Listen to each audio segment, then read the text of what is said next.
Talent is often sold to us as a gift. We look at child geniuses and child prodigies and wish that they were our children. Oftentimes, we even wish we were one of them. But nobody tells us what happens when that gift becomes a business plan. Michael Jackson never really had a childhood, not in the way that most children do, anyways. He had rehearsals instead of playgrounds, stages instead of bedrooms, crowds instead of friends, and a father who believed that greatness was the only safe future. For Michael, there was no home if he was not the greatest, and so he became the greatest. And as he put it, he asked, "Have you seen my childhood? I'm searching for the world that I come from because I've been looking around in the lost and found of my heart." He had his childhood taken away by his father's ambition, and while he became the best in the world, he always longed to find home, a place where he could be a child again.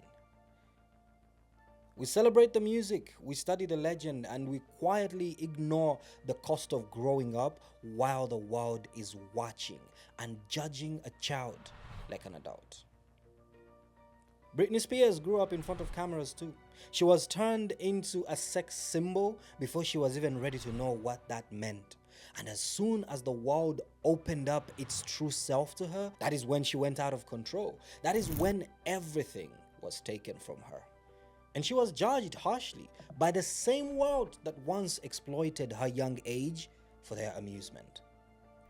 Today, she remains a shell of her potential. She is still not a girl, but not yet a woman either. And so did Justin Bieber, Jaden Smith, the list goes on. Different decades, same script. The story is always sold as opportunity, as sacrifice, as discipline, but underneath it is something far less noble: pressure, control, dependency, and a child who slowly learns that love only arrives when performance arrives. A child who learns that resting is laziness, that boundaries are disloyal, that exhaustion is the entry fee to belonging to their family. And when their breakdown finally comes, society acts surprised. But it's never sudden. It is usually delayed, but it has been coming. But no one besides the actual victims, the children, had seen it coming. And then there's the biggest lie ever put in television. Walter White repeated this line to himself over and over again until it became his religion. He kept saying, "I do it for my family." What I do for my family. Not for his power, not for his ego, the one that he clearly developed in the journey, not out of fear of death and the cancer that he had, for his family. He sold drugs, committed murders for his family, and he believed this to his last breath. But that sentence alone has justified more parental damage than we are ready to admit, because it always sounds holy, it sounds responsible, it sounds like love. In Family Guy, season 10, episode 12, they played this joke in the most uncomfortable way. A child is left to die when their parents refuse to treat his illness because of their religious beliefs. And as crazy as that sounds, in reality, this is the life of many children. Their parents will deny them blood transfusions because of their religious beliefs. And this is not just about celebrity families or American television. In countries like South Korea, Japan, and parts of China, there is a deeply respected culture of academic obedience and career prestige. Medicine, engineering, law, elite universities. Not because every child loves those parts, but because these parts are believed to be the safest way to survive shame, poverty, and social failure. Children grow up preparing for one exam as if it is a verdict of their self-worth, and many that can't make it take their lives. Some make it, many burn out quietly. Some carry the damage into adulthood as anxiety, emotional numbness, and a permanent fear of disappointing authority. And like I said, in the most tragic cases, they carry this despair that it becomes fatal, and they take their own lives. The intention of their parents was never cruelty. The intention was protection. But if the protection ignores the inner life of a child, it becomes psychological suffocation. And many parents are not trying to raise children, they are trying to raise proof. Proof that they were good parents, proof that their sacrifices were justified, proof that their fear of the world was correct. So they choose careers for their children that the children feel no purpose in. They silence talents that don't look respectable. I would have been an elite football player if football was not looked at as a sport for vagabonds when I was growing up. I was in an academy and I was leading the academy, but my family could never support it because football was for vagabonds, and I am one out of billions in the world. Our parents mocked curiosity that did not lead to income. They shamed uncertainty instead of teaching exploration. They called it guidance, but it is direction without consent. They called it discipline, but it is control without understanding. They called it love.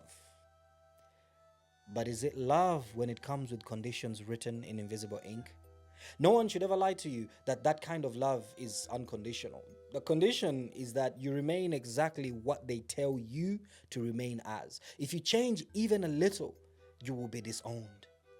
But here's the most painful thing of it all. Most parents genuinely believe they're doing what is best for their children. They think they're investing in them, their future, their well-being. They believe that they are following traditions, morals, and guidelines that create great outcomes for their children. But belief is not the same as insight or knowledge. Good intention does not cancel blind spots. It doesn't cancel bias. It doesn't cancel inherited myths about success, masculinity, stability, sexuality, prestige, or obedience. It doesn't cancel unresolved fear from their own childhood. It only passes them forward. Today, we're not here to villainize parents, but we're here to confront something far more uncomfortable, being that many forms of traditionally fueled authoritarian parenting damages children quietly, slowly, and most times permanently. Not because the parents are evil, but because love, when mixed with fear, control, and outdated definitions of success, can become one of the most powerful instruments of harm that a child will ever experience. Welcome to the Train of Thought podcast. And today, let's talk about how the parents that we call heroes became the villains in the story of our life.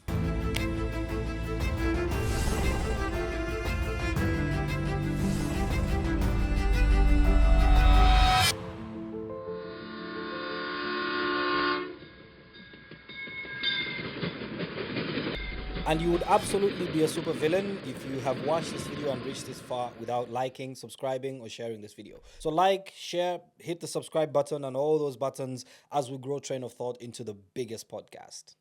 Let's keep it going. We're going to speak about this in 5 stages. Number 1, why do parents do what they do? It's important to understand this.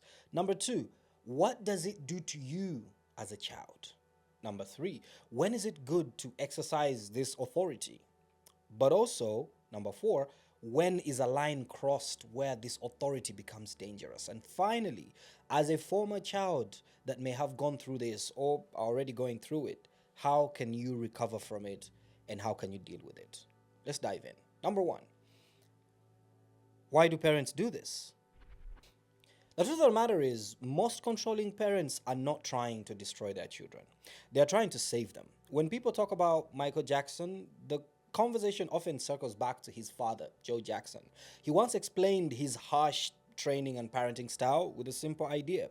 He said that if I don't push my children hard, the world would crash them. That is the logic, not cruelty. It's fear. He was afraid of the world crushing his children that he ended up doing it himself. The same justification shows up again with child stars. Look at Britney Spears. Her parents repeatedly framed the pressure and the control as a legal grip over her, and they called it protection, safety, stability, that someone must manage her because she might collapse without structure. Same way when people speak about Justin Bieber, the language is always opportunity. He couldn't have wasted his gift. He couldn't have slowed down when the door was open. You can't let a child choose comfort when greatness is within reach. But we all saw how the world treated Justin Bieber. Listen carefully. All these parents are not saying, I want power over my child. They're saying, I'm afraid of what happens if I lose control? That fear becomes even heavier when religion enters the story. In the Bible, parents are given enormous spiritual authority. They are the second most valuable beings right next to God Himself.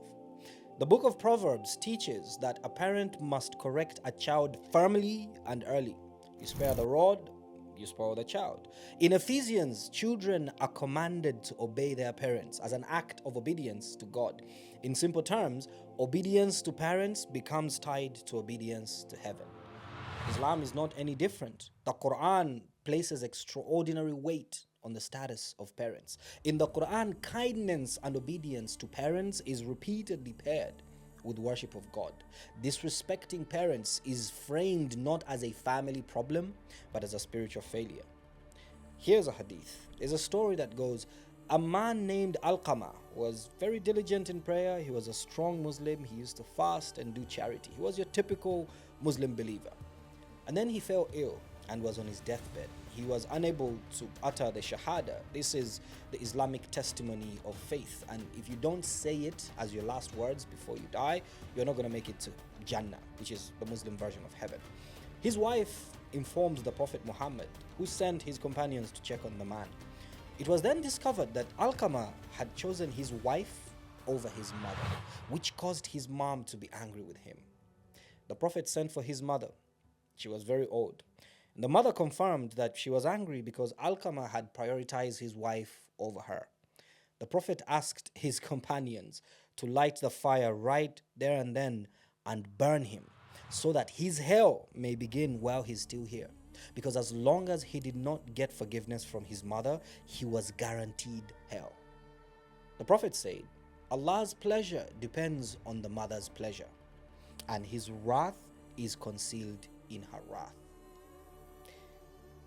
Out of motherly duty, she forgave the man, and immediately afterwards, Alqama was able to say the Shahada and passed away shortly after. This hadith is a very strong picture that shows you how much power being a parent carries in Islam. And it is similar to Christianity. But if handled well, it makes for a functioning doctrine. But we're human beings. And so in many religious communities, this quietly becomes something very dangerous. Parents are not looked at as just guardians. They become moral gatekeepers. And questioning a parent becomes dangerously close to questioning God. So when a child feels controlled, silenced, or emotionally suffocated, the child is not fighting family authority. They are fighting spiritual gift. They are taught that disobedience is not merely rebellion, it is disqualification. And this is how the predicament begins. A child grows up trapped between two fears. On one hand, there's a fear of disappointing their parents. On the other hand, there's the fear of disappointing God. The child inner voice never gets permission to become louder than external authority. They become slaves to the family they come from and to the God they worship. But what does this sort of parenting do to a child? Believe it or not, it doesn't usually create bad children, and this is why it is still defended to this date. But it creates hyper-responsible children, which is equally dangerous. These are children who monitor themselves constantly. They learn to scan moods before they can even speak. They measure every single desire by how it will be received. It teaches them that approval is safer than honesty, that obedience is safer than curiosity. Some of the biggest liars as children come from the most strict and punishing families.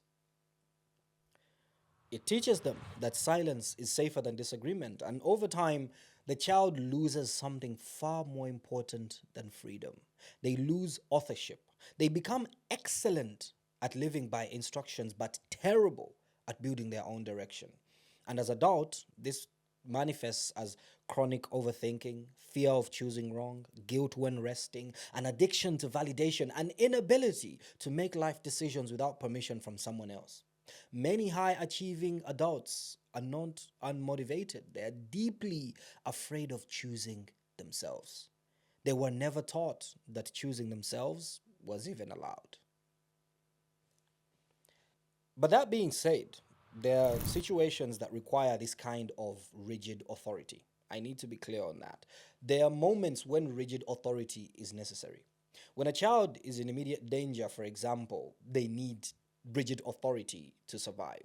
When a child is too young to understand risk of consequence, or when a child's safety, health, or survival is involved. You don't negotiate with a toddler about running into traffic. You don't debate with a child about taking life saving medicine. You don't allow your child to gamble with their physical safety in the name of self expression. It makes sense to be rigid in these situations. Rigid authority is protective when the child lacks the capacity to assess real danger. Authority is appropriate when the child's nervous system, brain, and judgment are still forming. In those moments, leadership must be firm. But leadership should not at any point in time be mistaken for ownership. Because you are leading your child, because you are guiding your child, does not mean you own them. They still reserve human agency. It is important to know that. But now, if you say that this kind of rigid authority is important, there is the question of when is it that you cross the line? I think the line is crossed when authority stops protecting and starts replacing the child's inner compass. The line is crossed when parents stop asking, "What does my child need?" and they start insisting, "This is who my child should be." That is when you cross the line. The line is crossed when career paths are chosen to preserve family status than to bring out the best in the child. When talents are mocked because they are not profitable. When curiosity is punished because it threatens tradition. When disagreement is labeled as disrespect. When obedience becomes more important than understanding. The line is crossed when parents use love as leverage. When you succeed, they say, "I am proud." When you obey, they say, "I support you." When you comply, they say, "You belong to this family." At that point, parenting quietly becomes emotional conditioning and not guidance. Because should you stray any little bit from what they have prescribed, you get disowned. That is a fear that we all grew up with.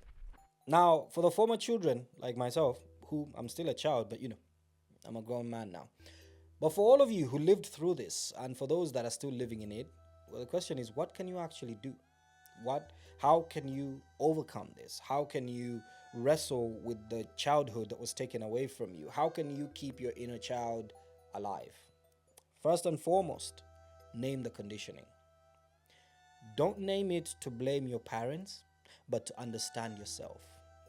For example, if you struggle to make choices, that doesn't mean you are weak. It means that you were trained to outsource your judgment.